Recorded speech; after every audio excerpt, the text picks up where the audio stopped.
안녕하세요. 배신의 장미입니다. 오늘의 사연 시작하겠습니다. 저는 제 결혼을 속아서 한 결혼이라고 생각을 합니다. 아니, 생각이 아니라 그게 사실이긴 하죠. 이제 남자라면 정말 지긋지긋하네요. 입만 열었다 하면 거짓말, 그리고 가짜는 변명들.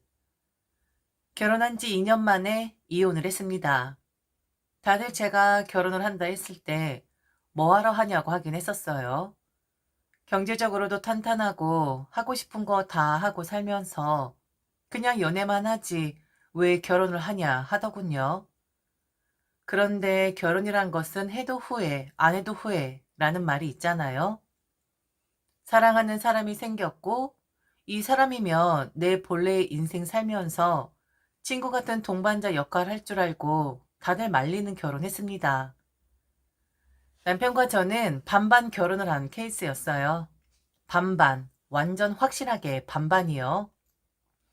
그리고 결혼 전에 남자는 제게 하나 약속을 해달라 하더군요.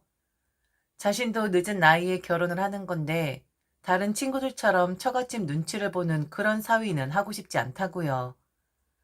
뭐 요즘 장모님과 사위 사이에 문제가 불거지는 경우들이 많다고 했는데 아마도 남편의 친구들이 그런 케이스가 많았던 것 같긴 합니다.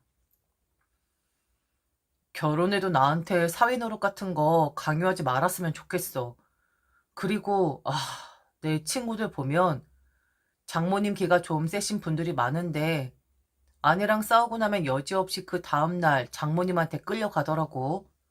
가서 혼나고 내 친구들이 능력이 없는 애들이 아닌데 왜 그러고 사는 건지 모르겠다. 이건 다 딸 가진 엄마들이 힘이 세져서이지 않을까 싶어. 그러니 처갓집은 당신이 알아서 하고 우리 집은 내가 알아서 하고 약속해 줄 수 있지? 이상한 풍조 같죠? 그런데 요즘 저런 생각하는 남자들이 많다고 하더라고요. 요즘 여자들 참고 사는 사람 거의 없고, 그리고 딸을 낳은 것을 자랑으로 여기는 엄마들이 많다 보니 일종의 아들 부심이 딸 부심으로 바뀌었다고 할까요? 연세가 많으신 분들은 이해가 안 갈 수도 있지만, 암튼 장모님의 입김이 세지는 요즘 같은 결혼 시장엔 저리 부탁을 하는 남자들이 늘어나고 있긴 한답니다. 저는 당연히 오케이를 했죠. 왜냐면 저희 엄마는 정말 저한테 관심이 없는 분이시거든요. 제가 결혼을 한다고 했을 때 아빠는 말렸지만 엄마는 그러냐고, 하고 싶냐고 퉁명스럽게 물어보셨던 분이셨어요. 엄마랑 사이가 안 좋은 건 아닌데 엄마가 좀 예민합니다.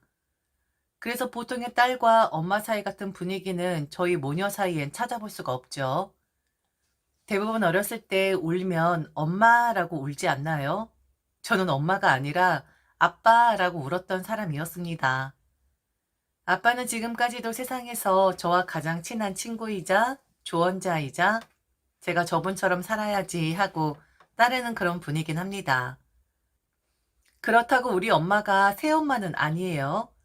그저 엄마는 엄마의 인생이 중요한 사람이고 그리고 아빠와의 삶이 더 중요한 사람일 뿐이죠. 아니면 아빠가 워낙에 딸 바보이다 보니 저를 질투를 하는 것일 수도 있고요. 암튼 남편의 걱정은 그냥 말 그대로 걱정이었고 저와는 상관없는 일이긴 했는데 저는 옳지라고 하며 남편에게 호들갑을 떨며 약속을 했죠.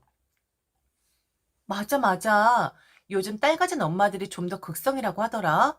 뭐만 했다 하면 엄마들이 쪼르르 전화를 하긴 한데. 그래. 당신이 그렇게 걱정이 많다면 내가 약속을 해야지. 그리고 나이 먹어 결혼하는데 양가 눈치 보고 사는 건 좀 그렇잖아? 우리 집은 내가, 당신 집은 당신이. 그렇게 하자고. 확실히 약속을 했고, 그리고 제가 먼저 말한 것도 제가 먼저 약속을 하자고 한 것도 아니었어요. 남편이 지레 겁을 먹고 제게 약속을 하자 한 건데, 그런데요. 결혼을 하면 좀 다르더라고요. 자, 이제 왜 제가 이혼을 할 수밖에 없었는지, 그리고 이혼하는 시간을 빼면 1년 반 만에 왜 갈라설 수밖에 없었는지, 그 이야기를 좀 들려드리도록 하겠습니다. 만일 지금 제 이야기를 들으시는 분들 중 저런 이야기를 비슷하게 한 남자 혹은 셀프 효도하자라고 하는 남자가 바로 내 남자다라는 분들은 제 이야기에 귀 기울여 주세요. 저거 분명 무슨 의도가 숨겨져 있는 거거든요. 우선 신혼집. 양가 배려할 필요 없었기에 최대한 직장과 가까운 곳에 집을 구하게 됩니다. 서로 대출을 받지 않고 모아놓은 돈으로 해결하자고 했어요. 어느 정도 경제력 뒷받침되는 사람들이었고, 그리고 둘이 함께 집을 사는 건데 그 정도는 할 줄 알았거든요. 비싼 집도 아니었습니다. 수도권 집값은 뭐 어마무시하지만 그래도 지방권은 현금 주고 살 만은 하거든요. 그렇게 집을 사고 그리고 우리 마음대로 결혼식을 올립니다. 서로 주고받고 하는 것도 귀찮았고 그거 알아보느라 시간 비우는 것도 아까워서 그냥 서로 반지만 교환을 하죠. 그런데 막상 결혼 생활이 시작이 되니 뭔가 조금씩 삐그덕대기 시작을 하는데 우선 생활비였습니다. 생활비 또한 반반씩 부담을 하기로 했는데 어떨 땐 2, 3일씩 늦기도 하고 어떨 땐 한 달을 그냥 건너뛸 때도 있고 사실 아무리 부부 사이여도 돈에 관해 자세히 묻는 게 좀 껄끄럽긴 하잖아요. 더군다나 저희는 수입을 합친 사람들이 아니었고 각자 번 돈은 알아서 관리를 하고 있었기에 돈이라는 주제를 꺼내면 좀 난처할 듯 싶어 기다려주곤 했었는데 남편이 그러는 겁니다. 친구에게 돈을 빌려 주었는데 이자와 원금 날짜가 계속 늦어지고 있다고. 남편이 말한 그 친구는 저도 아는 사람이었고 확인을 시켜주기 위해 저와 전화통화까지 시켜주더라고요. 남편의 그 친구는 저와 통화를 할 당시 미안하다고 급하게 돈이 좀 필요해서 이제 막 결혼한 친구에게 돈을 융통할 수밖에 없었다고 큰 돈을 가지고 있는 건 이 친구뿐이라 그리했다고 그러면서 제게 너무 미안하다고 최대한 빨리 원금을 갚도록 노력을 하겠다라는 겁니다. 좀 그렇더라고요. 친구까지 난처하게 만들어 놓은 것 같아서요. 그래서 그런 줄로만 알았는데, 아, 남편은 제게 계속해서 거짓말을 해오던 거였습니다. 결론을 말씀드리자면 그 친구의 말도 거짓말이었고 그 친구는 남편이 부탁을 해서 저와 그런 통화를 한 거였습니다. 알고 보니 남편에게는 빚이 있었고 그 코인과 주식, 회사원이 돈을 많이 벌 수 있는 방법은 이 두 가지 방법밖에 없다라는 것 정도는 저도 잘 압니다. 그런데 무리하게 투자를 하면 안 되는 것인데 그걸 무리하게 빚을 내서 투자를 했더라고요.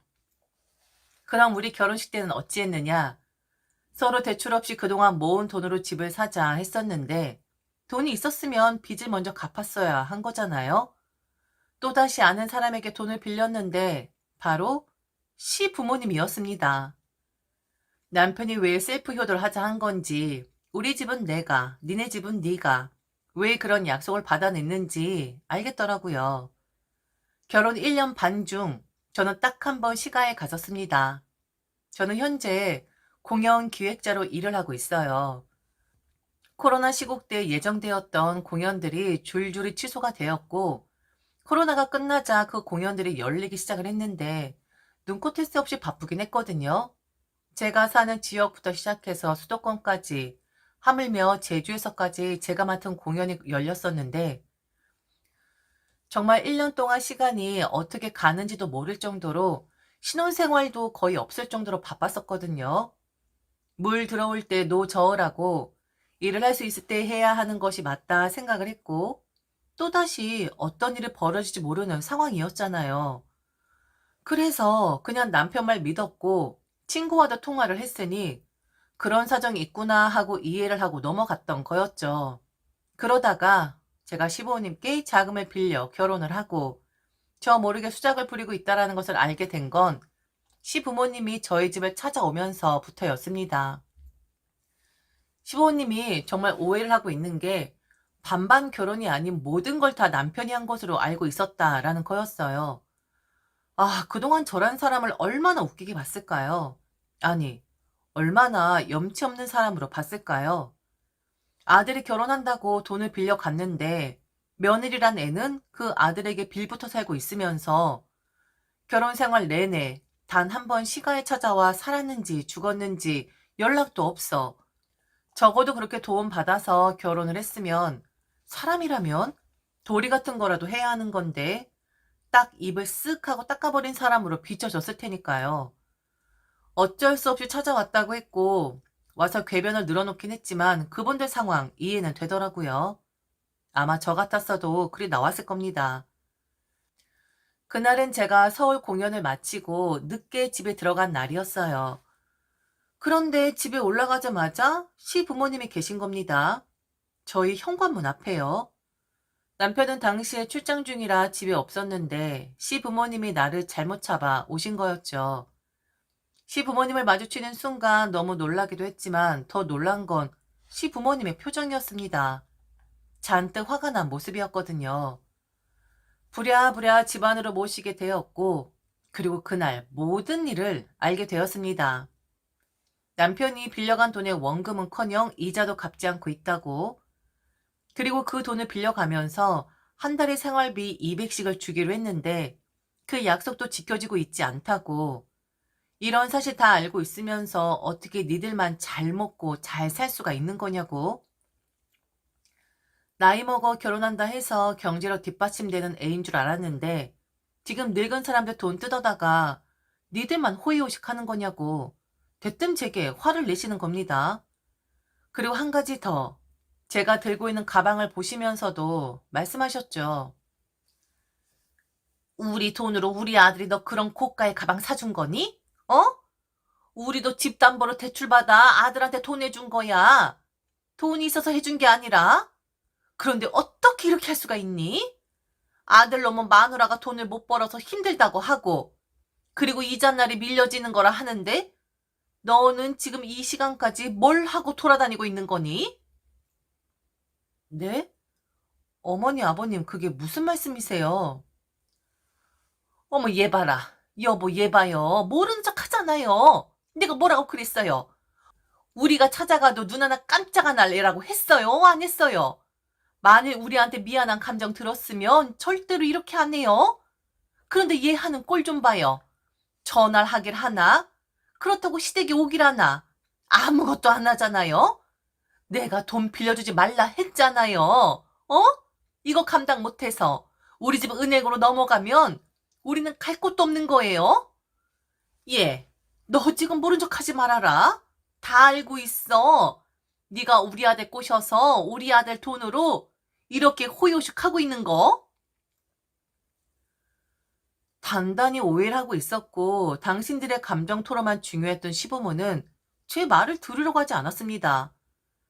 우선 그분들이 쏟아내고 싶은 만큼 저는 시간을 들였고 그리고 그 수많은 말들을 들으면서 아, 이 남자 나한테 사기를 쳤구나 라는 것을 알게 되었죠.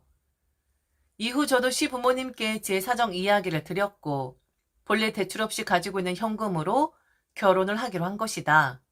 나는 부모님께 손을 벌린 것도 몰랐고 생활비가 밀리는 경우가 있었지만 그 또한 친구에게 돈을 빌려주는 바람에 그리 된 것으로 알고 있다. 지금 나는 너무 황당하다. 그리고 돈을 못 버는 사람은 아니다. 지금도 공연을 마치고 돌아온 것인데 무슨 소리시냐 했더니 잠깐 침묵하시더라고요. 그러면서 하시는 말씀. 그럼 이젠 네가 갚아줘라. 우리는 그놈 못 믿으니까 너라도 다달이 이자 제대로 넣어주고 그리고 약속한 생활비 200 넣어줘라. 그러니까 아들은 네가 일도 안 하고 집에서 논다.